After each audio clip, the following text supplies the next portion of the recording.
اشتي ندار يغني لي باسم تملكتي بعد خطال تنمو كابي بوتا بلش من قازبلي بعد خاملو مردع طبع على القاز دلت تملكتنا قلت ديما ناتي نايلون مع زرزر قداي في كبرتي هابلي نابز قبر ميديا زعدم كن بتدጋጋሚ بتعامي إذا مسجن ب EBC program كم أون بناي أتقلاي بناي حزب الشيم فيدرال منجلس الشيم مسجنكم نايز خبر عد مذهبكم لي خبرتي هابلي من جيتا زبالة نار نتيك عدت يعني بمرناون بيتبقى بزح جزية فريحية كبرتي هابلي قابل على المجلس هي اللي نمسلني هو هاي صبو ممر ملقيتا كاب حجر طاليان هاي زبحل ستيت ولا خلي روما كونا ختم روما صبو كاو روما طاليان مالتي بعركس بسم تملكت دقيمة كمسكنة كايفوت ممر ملقيتا صبو سلازي نايلومي يعني ناس هون زلتايو على حدا قديات حجر قديات أميتو تملكت مستملكتنا تعرف كنقبرنا مالتي في اللاي عب كتما أديس أبا كايزلو نمعت كوريدر عملكيتو كم شفلت كم روما ذا مثلا بيصبح كتماتات شفلتها تنتاويان كتماتات أبدي في اللاي عب صحيح التوريزم لعل سفران لون بدرجة على مالتي الذي استي ناي قروا أول نافذي أديس أبا لعل درجة ما كانت تركز اللاي توم نبارات هنصاتات بزحشة ملكوعنا تحدثوا خلوت أقلقلتون بزطبق ملكوعن عيني بزحب ملكوعن كتاس كل ما لا يولوتي نات خيرير كذا عبد سوا بكوريدر المعات بزبل سيامة مالتي كما يتحاوري تخمي كما يتري الله حاست كاون جمر ما نعطوا خلوت كنسكر ممر من الجيتا أشي خبرتي هابلي نزينا لمعات كوريدورو بروجرام غيركم بملعالكم بتعامي خندي هاجرو حلفنت كم تشكمكم يزري فيدرال منجستن حق منجستن بزمركت مالتيو خمس زفلت أديس أبابا ويكا أديس أبابا ختمها مالت ناي إثيوبيا وانا ختمها طرح يكونن أنا بزفلت مالتيو ناي أفريقيا وانا ختمها زينا أفريقيا وانا ختمها لغنت هاجر بمليون هزبي معالطاوي بدبلوماسيون نحرقنا يو منبرنا أفريقيا حدنت نعلم دبلوماسي مجانيت هاجريا بترانسبورت ملكة بتوريزم ملكة بزح نجارات كسروح زغل هاجري إلى زعم إحنا بأفريقيا درجة نحاسب أنا زلنا كما دي سبب إثيوبيا زلات راح أنت يكونس بأفريقيا أفريقيا مدينة وانا ختمة كم وانا مثلا أبتزق ناي لمعات لوتي ويكعناي ريكونستراكشن سرحتي ناي منقد المسفاح لمعاتات بزملكت عبي أو انتاو قصتا زلو إيو بتعمي إخا تحقسلو ما نمسف كعد دقف إيو بإيكونومي بتوريزم نخن عب انت دعوينا كتماتات بزلون ملكة اتي تاريخاوي كرستات كيتن كفكا مالتيو من قدتات ناي مسفح بروجكتات أتصبقوا ككايدالو زل على باجتون كوسنري بأي إزام مخياتو إذا قد سالتو لدون بخمو زبلت مدينة نعلم كوينا تركب خنقبر كنكلا لنا أبزي كعاء فيدرال منجتن أبي حمد الجمر ونايلم عاد بروجرام أنا بتعمل يزرقفون كم متأنى لعلي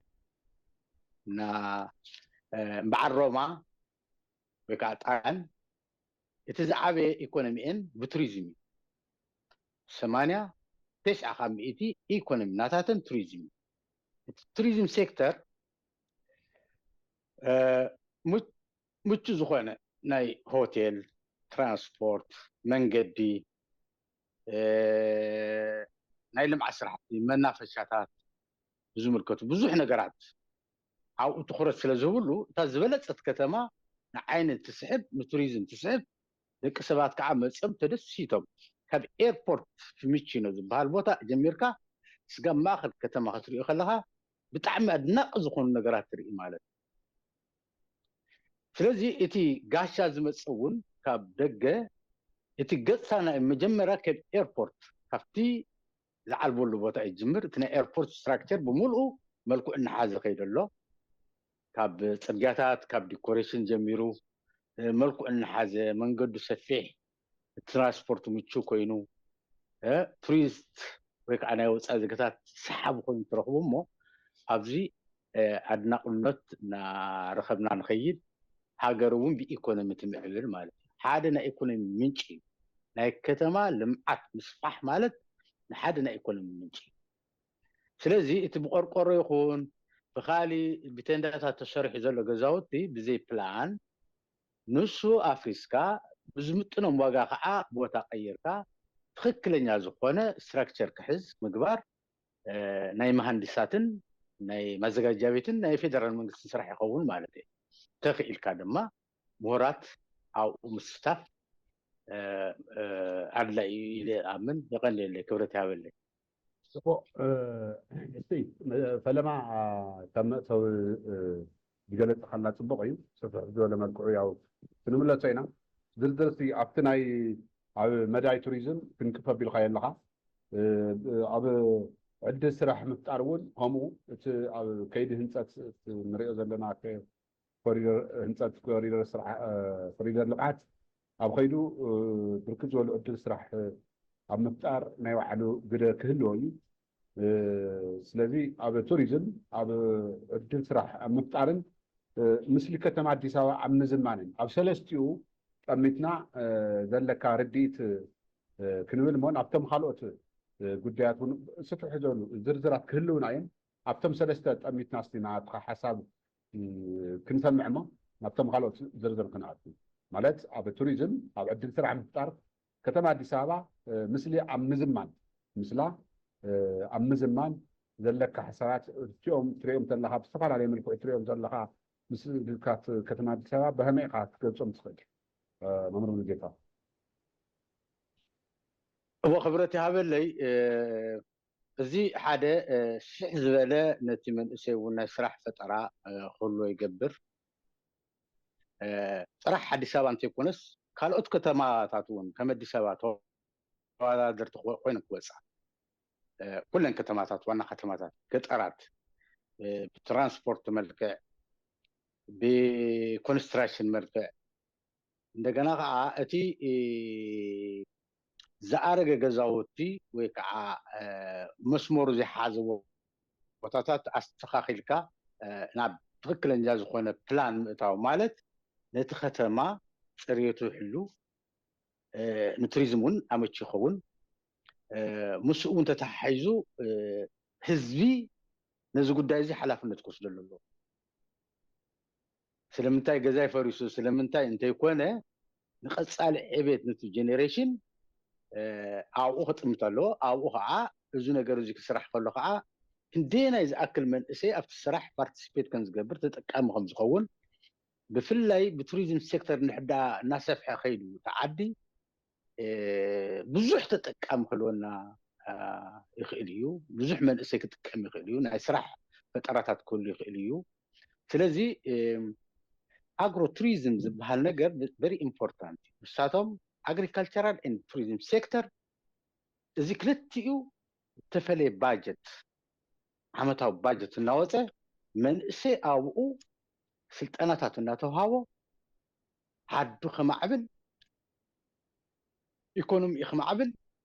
ሰርቪስ ኣገልግሎት ክህብ ከዓ ይፅዕር እዚ መንእሰይ ናይዚ ኣውሮፓ ንሕርኢናዮ ማለት እዩ ስለዚ እቲ ከተማ ምስፋሕ ንዓና ብጣዕሚ ኣድላይ እዩ ብጣዕሚ ኢምፖርታንት እዩ ምስኡ ሪኮንስትራክሽን ዝበሃል ኣሎ ሪኮንስትራክሽን ክትገብር ከለካ ቅርስታት ታሪካዊ ቅርስታት እናተንከፍካ ይኮንካ ንዕኡ ፍሉይ ብዝኾነ ፕሮጀክት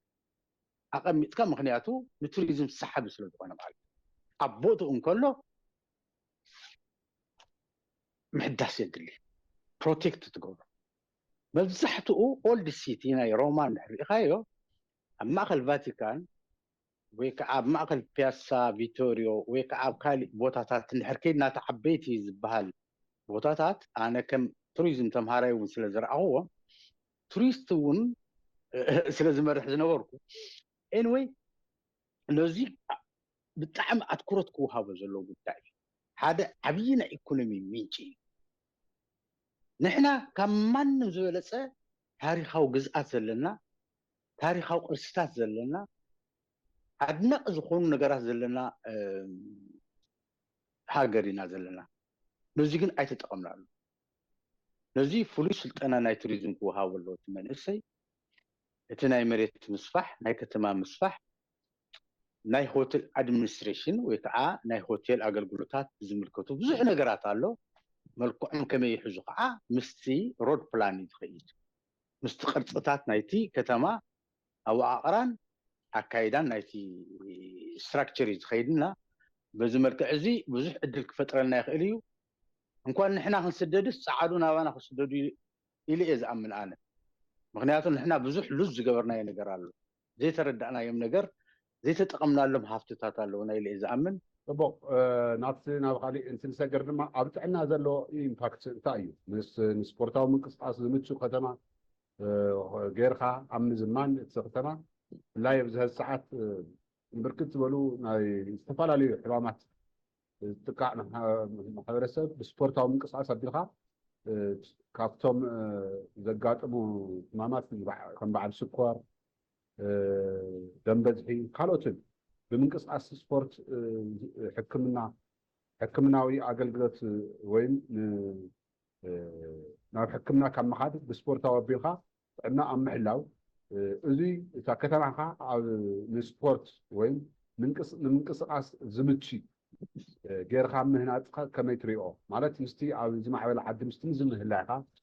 ምስኡ ኣነፃፂርካ እስቲ ግለፀለይ ክብረት ይሃበለይ ኣብዚ ሰዓት እዚ ደቂ ሰባት ብኣንቲባዮቲክስ ወይ ከዓ ብመድሓኒት ተጠቂሞም ካብ ምሕዋይ ዝበለፀ ስፖርት ክሰርሑ እንተለዉ እቲ ዝዓበየ ናይ ጥዕና ኣገልግሎቶም ዝተሓለወ ይኸውን ኢሉ እየ ዝኣምን ኣነ እና ሓደ ከተማ ናይ ስፖርት መዘናግዒ ቦታታት መዋእለ ህፃናት ስፖርት ዝሰርሕሉ መንገድታት ናይ መኪና መንገዲ ንበይኑ ናይ እግረኛ ንበይኑ ናይ ብስክሌታታት ኮርስታት ዝገብርሉ በይኑ ራኒንግ ናይ ጉያ እትገብረሉ ነገራት ከዓ ንበይኑ በቦትኡ ኣለዎ እዚ ኣብዚ እንታይ ኢና ንሕና ሽግርና ክላሲፊኬሽን ኢንዲቪዥን ኣይተጠቐምናሉን ኩሉ ብሓንሳብ ይጎይ መኪንኡ ብሓንሳብ ይጎይ ሰብ እውን ብሓንሳብ ይጎይ እንስስኡ እውን ብሓንሳብ ይጎይ እዚ ፍሉይ መፅናዕቲ ተገይሩ ፍሉይ ፕላን ናይ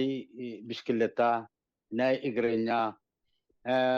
መዘናግዒ ቦታታት ስፍሕ ዝበሉ መዘናግዒ ቦታታት ስፖርት ዝሰርሕሎም ህፃውንቲ ዝዘናግዕሎም ምስኡ ከዓ ብዙሕ ነገራት ኣሎ ምስቲ እዚ ናይ ሬስቶራንት ጉዳይ ኣሎ ናይ መዘናግዒ ጉዳይ ኣሎ ኣብኡታት ማለት እዩ ስፖርተኛ ስፖርት ሰሪሑ ማይ ዝሰትየሉ ምግቢ ዝበልዓሉ ቦታታት ህፃውንቲ ምግቢ ዝምገብሉ ቦታታት ኣብ መናፈሻ ኣከባቢ ኩሉ ነገር ክህነፃሉ ኢሉ ይኣምን ኣነ ስለዚ እቲ ክንሃንፅ ከለና ሓደ ከተማ መዘናግዒ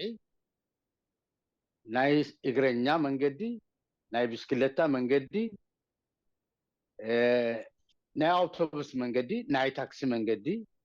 ታክሲን ኣውቶቡስን ብሓንሳብ ካ ትኸዳ እተን ኖርማል መካይን ናይ ገዛ መካይን ከዓ ናይ በይነን መንገዲ ክህልወን ኣለዎ ከምዚኦም ሰሪሖምዎ ዘለዉ ምስኡ ዲኮሬሽን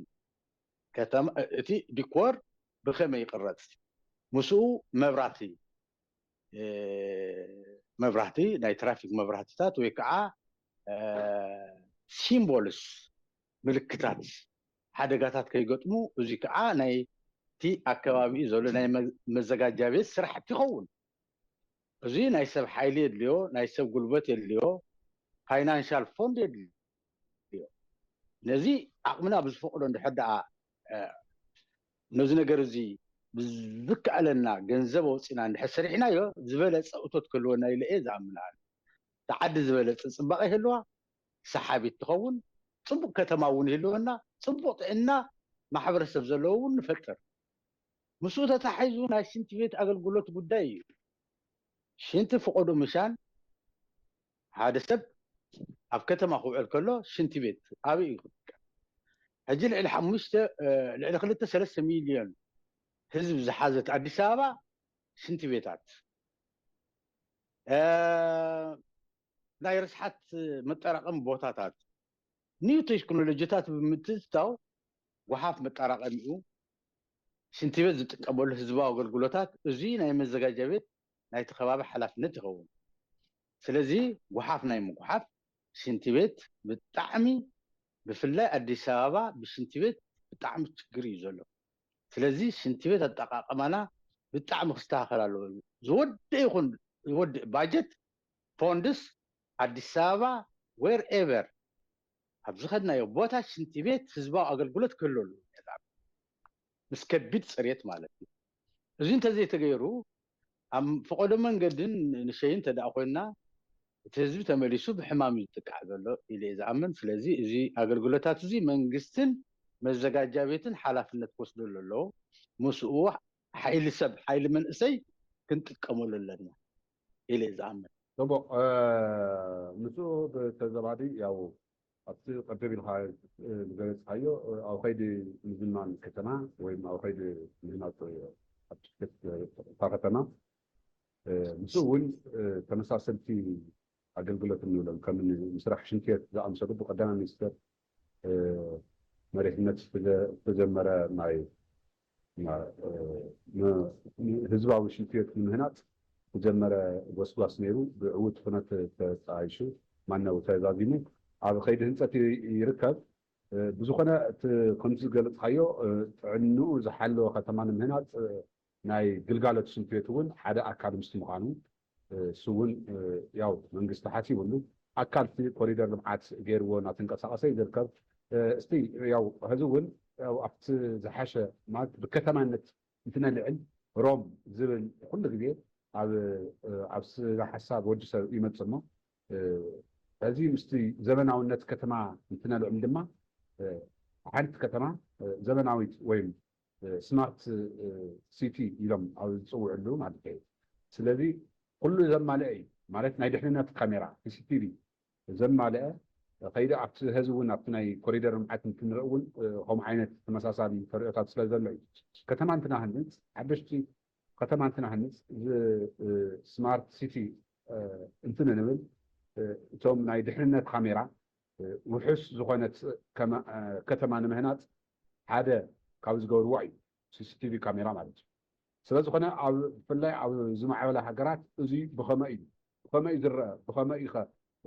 أو عقل قلتو تتقامناتو بخمائي زقلات فلي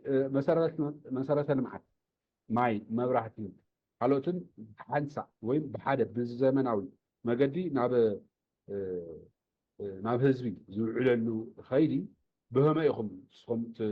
تقاملو بهما يخم ستي عقل قلتو عليه اوكي خبرتي هابلي ابزاناي كاميرا باندكر سيفتي بتعمي امبورتانتي اللي كان بعال اديس ابابا زامسلا نصا زخونا ختماتات بفلاي سفيح حزب زلو قفيح حزبي زلو سفيح ختما ناي كاميرا سيستم بتعمي ادلاي زماناو زخونا كاميراتات بقدر مقبار اللي زي حدا نايتي حزبي دحننت المحلاوي وانجلنياون نخل حال تقمكا وانجلنياون ايدنتيفاين مقبار تقمكا سلازي السيفتي حدا سب حدا حبرتسب السلام يزلو السلام نخنبر كعا السيكوريتي سيستم بخمزي كنترالو إلي زعمل مستي مان باور مستحيل ود سب كوينو زي عين السيستم تكنولوجيات يوم زتقمو ابزي بونجل منم كتملط ايتخل مخا ناي مكينه حدغا غيركا وونجل كتملط ايتخل ناي ابسب وونجل فصيمكا كتملط ايتخل نيفر فور ايفر سلازي مسؤ ناي سيكوريتي سيفتي لو بوليس كالي اكالات ناي صدتا سيكوريتي سيفل سيكوريتي ببدا يقالو ابرسيو ناي تليفون اغلغلوتات اب منገድ خللو إلى زعم ምናልባት ሓደ ሰብ ስልክ ዘይብሉ ተዳ ኮይኑ ቀጥታ ኣብ ልዕሊኡ ወንጀል ምዝፍጸም ወይ ከዓ ሽግራት ምዘጋጥሞ ወይ ከዓ ናይ ሕማም ናይ ሕርሲ ናይ ድኻም ነገራት ምዝረአዮ ቶሎ ኢሉ ኣምቡላንስ ናይ ምጽዋዕ ኣገልግሎት ንኽረክብ ሓገዛት ንኽረክብ ግዴታ ናይ መንገዲ ቴሌፎን ኣገልግሎት እውን የድልዮ ኣብዚ ካብዚ ውፅእ ኢልካ 5 ደቂቓ ቴሌፎን ጌርካ ስልክ ተዘይብልካ ብቐጥታ መንግስቲ ወይ ከዓ ሕክምና ኣገልግሎት ወይ ከዓ እርዳታ ትረክብ ማለት እዩ እቲ ናይ መብራህቲ ኣገልግሎት ንሓደ ከተማ ብጣዕሚ ዕቤት ብዙሕ ሬስቶራንት ኣሎ ብዙሕ ሆቴላት ኣሎ ብዙሕ ብማሽን ዝስርሑ ነገራት ኣሎ ናይ መንግስቲ ስራሕቲ ኣሎ 24 ሰዓት ኣገልግሎት እዩ ዝህብ ኣብዚ ዝጠፍእ ልክ የለን ዝቋረጽ መብራህቲ የለን 24 hours كل ጊዜ ኤሌክትሪካል ፓወር ኣሎ በኤሌክትሪካል ፓወር ከዓ ዝስራሕ ነገራት ብዙሕ ነገር እና ናይቲ ሕብረተሰብ ሴፍ ናይ ምሕላዊ ግን እዚ ክበሃል ከሎ ሕግ ኣለዎ እስኻውን ከም ተጠቃሚ መጠን መንግስቲ ክትከፍሎ ዝግባእካ ግብርታት ኣለ ትኸፍል ኣብዚኣ ጋዝ ኤሌክትሪክ ማይ ኣገልግሎት ግድን ኣብዚ ትኸፍልኻ ከይከፈልካ ማብራህቲ ዝበካ የለን ማይ ዝበካ የለን ኤሌክትሪክ ኣገልግሎት እውን ዝበካ ሰብ የለን ብነፃ ዝበሃል ነገር የለን ግን ምስኡ እንታይ እዩ ተገልጋሊ ክትከውን ከለኻ ከዓ ነቲ መንግስቲ ከዓ ድጎማታት ኣሎ እና እሱ ሕግን ደንብን ዘልዮ ነገራት ስለ ዝኾነ ብመንግስቲ ብሕጊ ክጸድቕ ኣለዎ ኢሉ ተመጣጣኒ ብዝኾነ ዋጋ ማለት ኦቨር ታክሴሽን እንተይኮነስ እቲ ሕብረተሰብ ምስቲ ኢኮኖሚው ምስቲ ኣታዊኡ ዝኸይድ ናይ ታክሴሽን ወይ ከዓ ናይ ክፍሊት ዋጋታት መንግስቲ ኣመጣጢኑ ይኸፍል ኢለ እዩ ዝኣምን ብኸምኡ እቲ መንግስትን ሕብረተሰብን ጽቡቕ ዝኾነ ሰርቪስ ይረክብ መንግስቲ እውን ይረጋጋእ ህዝቡ እውን ተረጋጊኡ ናብሩ ይገብር ማለት እዩ ጽቡቕ ይቐመል ያ ተመልከታ ካብ ሕዚ ኣብ መዳይ ቱሪዝም ኣብ ምፍጣር ዕድል ስራሕ ኣብ ጥዕና ዘሎ ወይ ኢምፓክት ከተማ ምፍጣር ውሕስን ጸጥታ ዝተሓለወ ከተማ ኣብ ምህናፅ እስካዕ ሕዚ እናረኣና ፀኒሕና ኢና ምክንያቱ ኣብዚ ናይ ምስቲ ናይ ሲሲቲቪ እቲ ከተማ ኣብ ዝህነፀሉ ኣብ ከይዲ ምህንፀት እቲ ከተማ ኩሉ ሓቢሩ እናተሰርሐ እዩ ዝኸይድ ማለት ማይ መብራህቲ ካልኦት ናይ ምስ ፅሬትን ሳኒቴሽንን ማለት ዘበናዊ ሽቃ እውን ምስኡ ጎና ጎኒ እዩ እቲ ከተማ ዝህነፅ ዘሎ እሞ ኩሉ ዘማልአ እቲ ከተማ ኣዲስ ኣበባ ንምኳን እዩ ዝስራሕ ዘሎ ያው እቲ ናይ ሲሲቲቪ ካሜራ ዝወናዮ እውን ውሕስ ከተማ ድሕነታት ዝሓለወት ከተማ ኣብ ምህናፅ እውን ናይ ባዕሉ ግደ ስለ ዘለዎ ማለት ናይ ባዕሉ ግደ ጥራይ ዘለዎ ዘይኮነስ ዋና ዓምዲ ምስትምሃሉ ማለት እዩ ስለዚ እስካብ ሕዚ እዚ ንሪኢና ኣለና ካሊእ ያው ምስቲ ስፍሓት ናይቲ ፅርግያ እውን ምስ ስራሕቲ ናይ ምንካይ ሓደጋ ትራፊክ እውን ናይ ባዕሉ ዓብይ ግደ ኣለዎ ምስ ሓደጋ ውሕጅ ኣብ ምግጣም ሓደጋ ውሕጅ እውን ናይ ከተማ ሓደጋ ውሕጅ ኣዲስ ኣበባ ንብርክት ዝበሉ ዓማውቲ ሓደጋ ውሕጅ እናጋጠማ ፀኒሑ እዩ ነበርቲ ብጣዕሚ እናተሰቃዩ ፀኒሖም እዮም ስለዚ እዚ ክቕረፍ እዩ ማለት እዩ ብፍላይ ኣዲስ ኣበባ ራብዓይ ናይ ዲፕሎማሲ ከተማ ምስቲ ምዃና ፍልይቲ ኣዲስ ኣበባ ከም ስማ ንምግባር ዝግበር ዘሎ ምንቅስቃስ ምናልባት ንስኻትኩም እውን ኣብቲ ዓበይቲ ከተማታት ዝማዕበላ ሃገራት ምስቲ ምዃንኩም ያው ለውጢት ወይም ረብሓ ብምዃን ስለዝትፈልጥዎ ካባና ብላዕሊ ስለዝኾነ ያው ክትርድኡ ትኽእሉ ኢኹም ብዝብል እዩ ስለዝኾነ ኣብ መወዳእታ ኣብዚ ጉዳይ እዚ ንኣኻ ዕድል ክበካ እሞ ምናልባት ናብ ካሊእ ሓደ ክልተ ሕቶ ክበካ ኣብ ካሊእ ጉዳይ ኣብዚ ዙርያ ግን ትብሎ ናይ መወዳእታ ትብሎ ደሊካ ሓንቲ ደቂቓ ተገይፅካ ፅቡቅ እዩ ኦኬ ክብረት ይሃበለይ እቲ ዝግበር ዘሎ ምንቅስቓስ ኣነ መንግስቲ ጥራሕ ኣይኮነን ሓላፍነት ናይ ህዝቢ ሓላፍነት እውን ኣሎ መንግስቲ ነዚ ጉዳይ እዚ ከንቀሳቀስ ከሎ ፍሉይ ባጀት በጂቱ ኣብ ስራሕ ክውዕል ከሎ ህዝቢ ከዓ ነዚ ጉዳይ እዚ ናይ ምቅባል ናይ ምትግባር ሓላፍነት ኣለዎ ኢለ ይኣምን እንተኽኢሉ እቲ ህዝቢ በቢኸባቢኡ በቢገዝኡ ኣፍ ደገ ገዝኡ መንግስቲ ብዝፈቅዶን ፕላን ብዘለዎ መንገድን ኣትክልቲ ተዝተክል ደስ ይብለና ኣነ ኣትክልቲ ምትካል ክበሃል ከሎ ቃላምንጠስ ኣይኮንካ ትተክል ብቱሪዝም ምቹ ዝኾኑ ንከተማ ውበት ክህቡ ዝኽእሉ ዕምበባታት ከፍርዩ ዝኽእሉ ወይ ፍረታት ክህቡ ዝኽእሉ ዝብልዑ ነገራት ኣገልግሎት ዝህቡ ነገራት እዚ ክግበር ኣለዎ ኢለ ይኣምን ካሊእ ናይ ከበድቲ ፅዕነት መካይንን ኣብ ከተማ ኣብ ማእኸል ከተማ ሄቪ ሎድ ዝኾና መካይን ኣብ ከተማ ኣብ ማእኸል ከተማ ንኸይዘራ ምግባር ኣብዚ ኣውቶስትራዳ ዝበሃል ኣሎ ናተን ፍሉይ መንገዲ ኣለዎን ክኣትዋሉ ዝኽእላ ክወፃሉ ዝኽእላ ፍሉይ ቦታ ኣለዎን ኣብዚ ማንም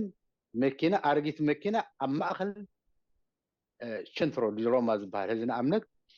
ዘን ካታሊስት ዝበሃላ ካታሊዛት ዝበሃላ ዘን ኢሮ ካር ዝበሃል ኣለዋ ሞደርን ዝኾና መካይን እየን ዝኣትዋ ዝኾነት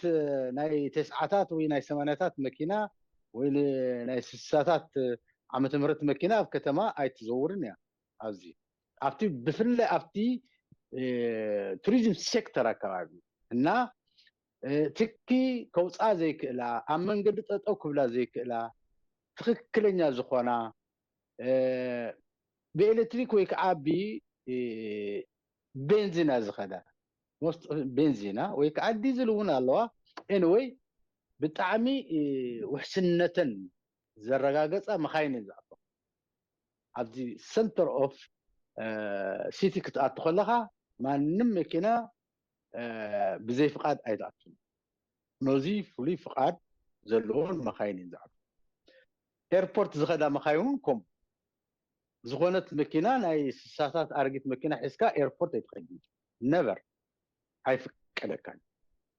ስለዚ ብናይ ተሽከርከርትን ክስታይን እዚ ዝወስድ ሓላፍነት ዘለዎ ኣካል ኩሉ ኣለዎ መንግስቲ እውን ክወስዶ ኣለዎ ኢለ ዝኣምን ተተኻኢሉ ሞደርን ዝኾና ናይ ታክሲ ኣገልግሎት ናይ ትራንስፖርት ኣገልግሎት ኣውቶቡስ ይኹና ናይ ህዝቢ ኣገልግሎት ዝህባ ታክሲታት ይኹና ሞደርን ዝኾና ክኾና ኣለዎን ኢለ ይኣምን ኣነ ሴፍቲአን ዝተሓለዋ ሬጅስተርድ ዝኾና ሓደጋታት ከብፅሓ ዘይክእላ መንግስቲ ክቋፀረን መዘጋጃ ቤት ዝቋፀረን ሴኩሪቲ ዝፈልጠን ቁፅርታት ዘለዎን ታክሲታት ክኾና ኣለዎን ኣብቲ ናይ ትራንስፖርት ብዝምልከት ኢና እተን መካይን ኣብቲ ናይ ቱሪዝም ሴክተር ኤርፖርት ንኤንቺቺ ዝበሃላ ከምዘን ናይ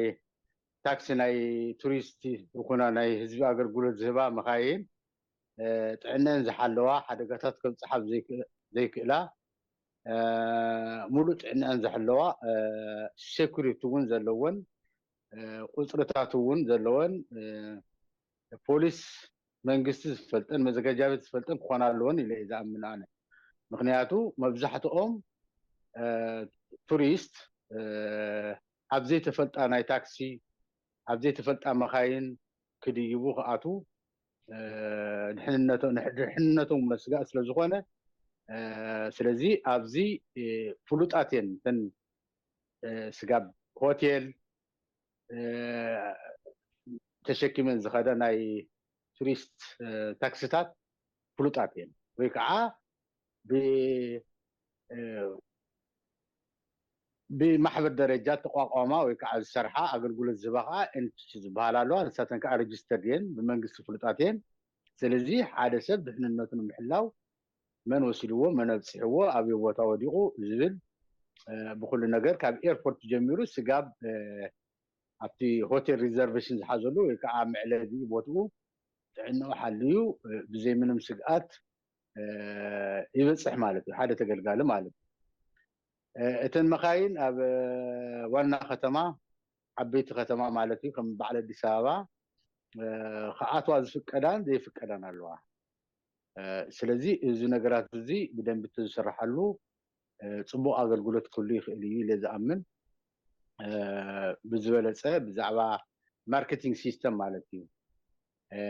ኣብዚ ናይ ሆቴል ኣድሚኒስትሬሽን ሆቴላት ዘዳልዎ ምግብታት ይኹኑ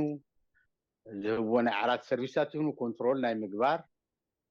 ንሓደ ከተማ ጽቡቕ ሽም ከምጽእ ይኽእል እዩ ጽቡቕ ኣገልግሎት እውን ክህብ ይኽእል እዩ ናይ ዓራት ኣገልግሎት ፅሬቱ እቲ ሆቴል ኣድሚኒስትሬሽን ዝበሃል ነገራት ከዓ ብደንብ ክስራሓሉ እቶም ኣገልግሎት ዝህቡ ምስ ኮምፕሌት ከምዚ ናይ ዲቪዛ ነገራት ክግበረሎም ብስነ ስርዓት ማለት እዩ ፅሬቶም በዓልቶም እውን ፅሬቶም ዝሓለዉ ክኾኑ ኣለዉ ካብ ምግቢ ጀሚሩ ስጋብ ካብ ኩሽና ጀሚሩ ስጋብ ናይ ዓራት ካብቲ ስጋብ ሪሴፕሽን ዘሎ ማለት እዩ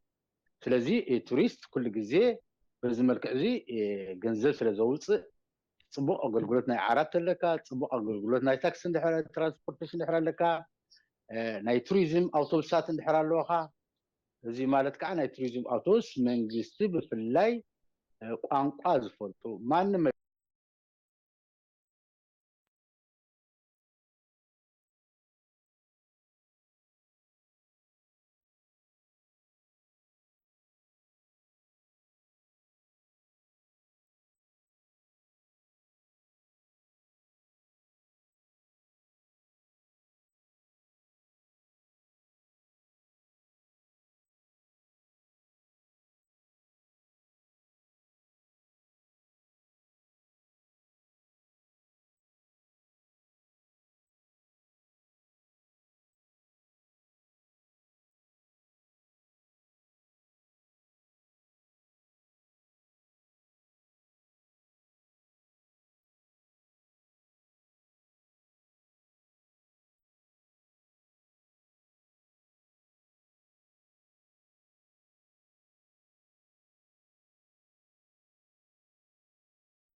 يكونني توريزم كمرحو زخيل